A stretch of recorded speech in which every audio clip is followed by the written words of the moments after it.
Aku Dian. Umurku jalan 25 tahun. Aku punya seorang anak laki-laki, balita. Status aku seorang janda. Aku tinggal bersama ibuku di sebuah rumah kontrakan. Ayahku telah lama meninggal. Dulu ibuku bekerja sebagai pembantu rumah tangga. Tapi sekarang karena beliau sakit-sakitan, akhirnya aku yang menyuruh beliau istirahat dan aku meneruskan pekerjaan beliau. Aku yang saat ini mencari nafkah untuk ibuku dan anakku. Dan ibuku hanya untuk menjaga anakku yang bernama Haikal. Pagi itu, aku sibuk memasukkan baju-bajuku ke dalam koper. Karena aku terima pekerjaan sebagai ART di sebuah kota besar. Aku sangat berterima kasih kepada Bu Asih yang telah sudi mencari kerja untukku. Dan karena beliau aku diterima di sebuah rumah mewah yang dimiliki oleh seorang direktur perusahaan ternama di kota besar tersebut. Alhamdulillah ya Allah, ucapku sambil terus menciumi kertas berisi alamat yang dikasih oleh Bu Asih kepadaku. Ibuku berbisik, "Hati-hati anak," dengan sendu, dan aku melihat kekhawatiran di wajah ibuku. Lalu ibuku berkata, "Kenapa aku gak bekerja saja sih di sini? Kan sama aja pembantu," sambungnya setengah memelas. "Iya Bu, anakku ini akan besar dan butuh biaya yang besar juga. Kita harus merubah nasib Bu," bujukku kepada ibuku.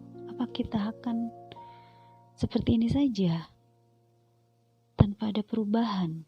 Semakin besar Haikal kan butuh dengan yang namanya kebutuhan hidup." Dengan pasrah, ibuku mengikhlaskan aku. Dan ibuku berkata, "Doa ibu menyertaimu nak." Itu kata-kata yang selalu aku ingat. Akhirnya aku menaikkan semua barangku ke angkot desa yang sudah lama menungguku. Sebenarnya jarak desaku ke kota itu tidak terlalu jauh. Aku bisa saja membawa motor bututku ke sana. Aku memilih angkot biar gak tersesat. Lagian kan aku gak tahu jalan juga di kota. Aku hanya baru 2 kali lah, sekitar 2 kali. Itu pun diboncengi suamiku yang telah meninggal. Akhirnya angkot berhenti di sebuah rumah mewah di tepi jalan. Aku buru-buru turun setelah sebelumnya menyerahkan uang ongkos angkot ke kernet. Di depan rumah aku bertemu dengan satpam penjaga pintu gerbang yang sudah tersenyum ramah kepadaku. Sepertinya dia sudah tahu aku akan datang. Dan akhirnya dia bertanya, "Mbak Dian ya?" tanyanya dengan senyum yang ramah. "Oh iya Pak," jawabku cepat. "Oh iya Mbak Dian, itu sudah ditunggu sama Pok Sumi," kata Pak Satpam tersebut. "Pok Sumi," batinku. Siapa juga Pok Sumi ini? Karena jalan dari jarak depan ke dalam rumah itu jauh, aku terasa pegal karena aku memakai hak tinggi saat itu. Ya, asal tahu aja, gini-gini aku juga termasuk gadis tercantik loh di desa. Biarpun pembantu rumah tangga, sebenarnya aku tamatan SMA. Hanya karena ekonomi keluarga aja yang membuat aku putus sekolah. Ditambah lagi, aku harus menikah muda, menikah dini yang membuat semua cita-citaku terabaikan. Miris rasanya. Sampai di halaman rumah, kembali aku mendapati sosok laki-laki tua yang sedang memotong rumput. Mukanya terlihat seram, menakutkan. Ada bekas luka di wajahnya, menimbulkan aura seperti jahat, seorang penjahat yang bikin bulu kuduku berdiri. Belakangan aku tahu namanya Pak Bustamam. Dia seorang tukang kebun di rumah itu. Aku lekas-lekas berpaling dari tatapan mata tajamnya, dan yang selalu sinis melihatku, seperti dia gak suka kedatanganku saat itu. Assalamualaikum, aku memberi salam dan mengetuk pintu rumah mewah itu. Waalaikumsalam, terdengar suara seorang perempuan dari dalam rumah. Pintu terbuka dan aku melihat seorang wanita seumuran ibuku yang berdiri di depan pintu dan tersenyum ke arahku.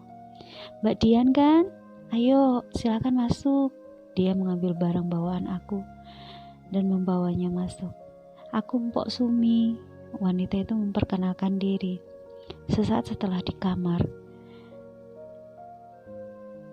sambil mengelurkan tangan mengajakku berjabatan. Iya, aku Dian, Pok, jawabku latah. Dian, ini kamarmu.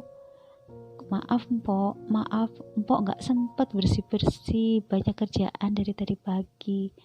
Dan juga belum selesai, makanya Tuan mencari satu pembantu lagi biar ada yang membantu Mpok di sini. Mpok Sumi menatapku lekat, setengah mengiba. Iya Mpok, gak apa-apa. Ini juga udah bersih kok, jawabku sekenaknya. Yaudah, Mpok tinggal dulu ya. Dia memegang bahuku, kemudian berlalu pergi meninggalkanku sendirian. Aku memperhatikan setiap sudut ruangan itu. Wah, luasnya nih kamar, 2 kali lipat dari kamar kampungku. Ada lemari kaca. Aku buka lemari itu dan aku lihat ada baju-baju, spray, handuk, dan beberapa kain. Mungkin sengaja kali ya disediakan untuk aku atau untuk pembantu yang lain. Ya, di tengah ruangan, aku lihat ada ranjang yang kokoh dilapisi spring bed tebal. Di sisi ranjang ada sebuah meja, di atasnya ada sebuah lampu berwarna ungu. Mewah, lebih mewah dari kamarku sendiri. Aku akan betah di sini sepertinya. Sebelum membuka barang-barang bawaanku, aku berniat membersihkan kamar dari debu-debu yang terlihat menempel sana sini. Ku ambil sapu dan memegang aku ambil sapu. Maksudnya aku bersihin dah semuanya gitu. Ada sapu sih di sudut kamar itu. Setelah aku ambil sapu, aku bersihkan semua debu-debu yang menempel di sana sini. Aku memasukkan gagang sapu ke kolong tempat tidur. Sepertinya aku melihat bercak darah di tanganku. Sontak sih aku kaget. Segera aku tarik kembali gagang sapu itu. Kemudian memeriksa dengan lampu senter di ponselku. Darah apa sih ini? Kok ada darah? Dengan penasaran lagi aku senter lagi lebih dekat. Hanya darah kering, hanya bercak darah yang sudah mengering. Ya mungkin saja darah tikus yang sudah mati dimakan kucing. Aku menarik nafas dalam setelah semuanya selesai, dan aku mulai merebahkan tubuhku di atas tempat tidur empuk. Tidak lupa aku menelepon Bu Asih untuk memberitahu kepada ibuku bahwa aku sudah sampai di tempat tujuan dengan selamat. Malam harinya, Tuan Muda pulang. Aku beritahu Mpok Sumi untuk menemui di ruang tengah. Memang dari tadi aku sudah sempat bantu-bantu Mbok Sumi di dapur, karena aku juga belum tahu pekerjaan khusus yang harus kukerjakan di rumah itu. Dengan bersungut-sungut aku memberanikan diri masuk ke ruang tengah, tempat di mana Tuan Muda duduk. Aku lihat beliau sedang sibuk memainkan handphonenya tanpa sedikit pun menoleh ke arahku. Tuan, ini Dian. pembantu baru. Tiba-tiba saja Pak Sumi sudah berada di sampingku, hampir saja jantungku copot dibuatnya. Kaget aku. Padahal waktu itu aku sedang asik-asiknya memandang wajah pria tampan yang sebentar lagi aku panggil tuan. Andaikan saja.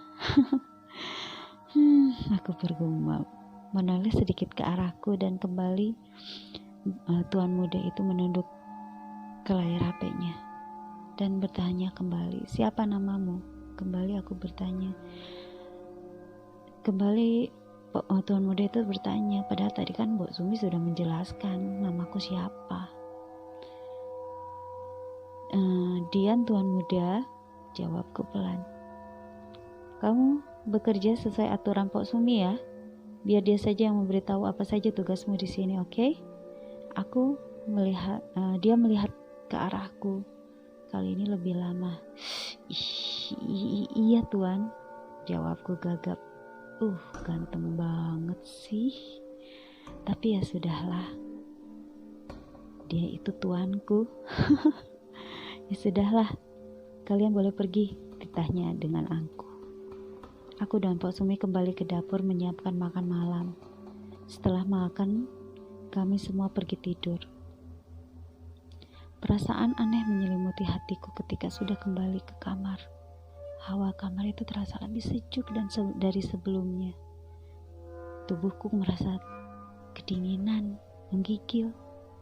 Aku coba buang perasaan yang aneh ini. Aku mengotak-atik ponselku dan tadi tidak aku sentuh. Sepertinya aku tidak akan bisa tidur. Jam menunjukkan jam 23.19, tapi mata ini masih belum bisa terpejam. Entah kenapa, aku merasa sangat takut, dan aku merasa aku tuh nggak sendirian. Seperti ada seseorang yang menemenin aku. Aku takut. Aku tarik selimut tebal menutupi tubuhku dari hawa dingin yang menggerogoti setiap inci tubuhku, begitu dingin. Tiba-tiba telingaku menangkap sebuah suara dari kolong tempat tidur. Suara seorang wanita yang halus dan meminta tolong. Aku terperanjat dan bangun dari tempat tidur. Suara apa itu? Aku penasaran. Aku hidupkan lampu lagi yang tadi aku matikan.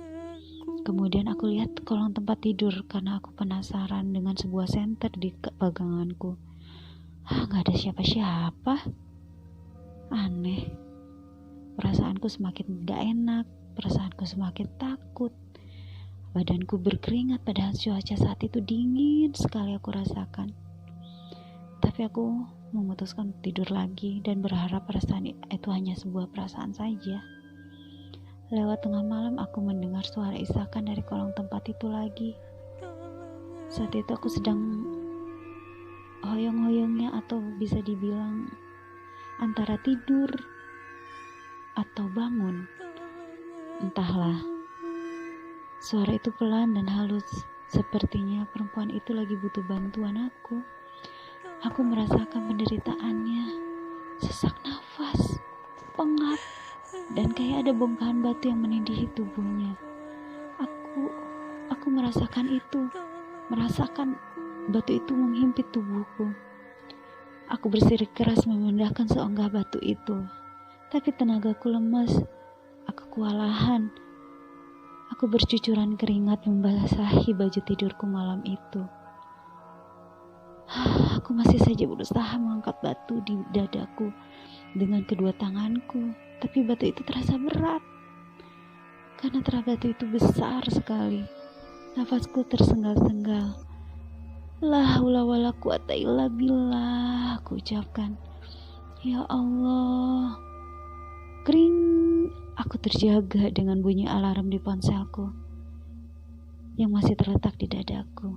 Sepertinya semalam aku tertidur tanpa dimatikan HP-nya. Ya, syukurlah kejadian mengerikan hanyalah sebuah mimpi.